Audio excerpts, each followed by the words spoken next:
Hey, Lauren, quite a few things really stick out. It's also who really falls under the exemption under this legislation. Also, some very high stake penalties. Then a doctor's livelihood, their medical license could be called into question under this legislation. So again, it's called the Human Life Protection Act of 2023.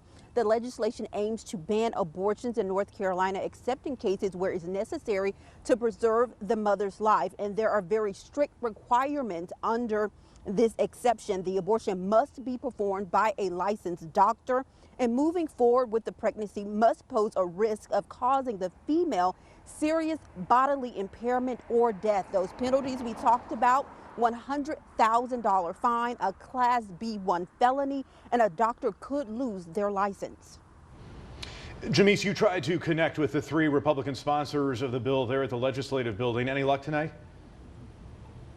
Yes, Steve, I reached out to those sponsors trying to really understand where they were coming from, their perspective. Was this piece of legislation a push from their constituents? They did not respond to me for an interview tonight, but we did hear from Ben Moss, Representative Ben Moss, in an online statement that he says every human life has value from the womb to the tomb, and he's thrilled to introduce this legislation that will defend the dignity and sanctity of life.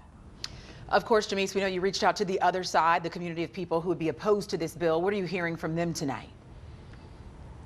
Lauren, a lot of groups really coming out condemning this piece of legislation, calling it dangerous. We heard from those pro-abortion rights groups. We heard from Planned Parenthood, a South Atlantic public affairs director tonight. She says a person's health, not the government, should guide important medical decisions at all stages of pregnancy. We also spoke with Liz Barber from the ACLU of North Carolina. We spoke tonight. She's the senior policy counsel, and she said that no one should be forced to carry a pregnancy to term and give birth against their will. Barber says the health care is not only serving North Carolinians, it's also serving people from across the South. As you guys mentioned, we're seeing more people come into North Carolina seeking an abortion because it may have been banned in those neighboring states. This is what she had to say.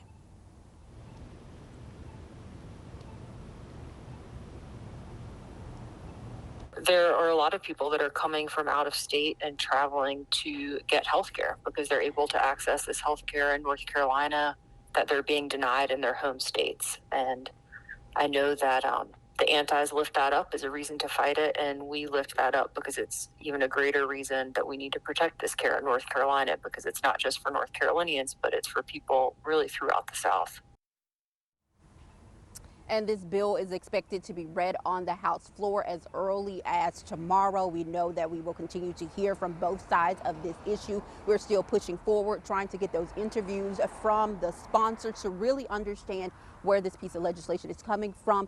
Is this a push from their constituents? How did we get here? I want to hear more from them. So there's still a call out for those interviews. Of course, we'll continue to update you guys as we get more information. Lauren and Steve.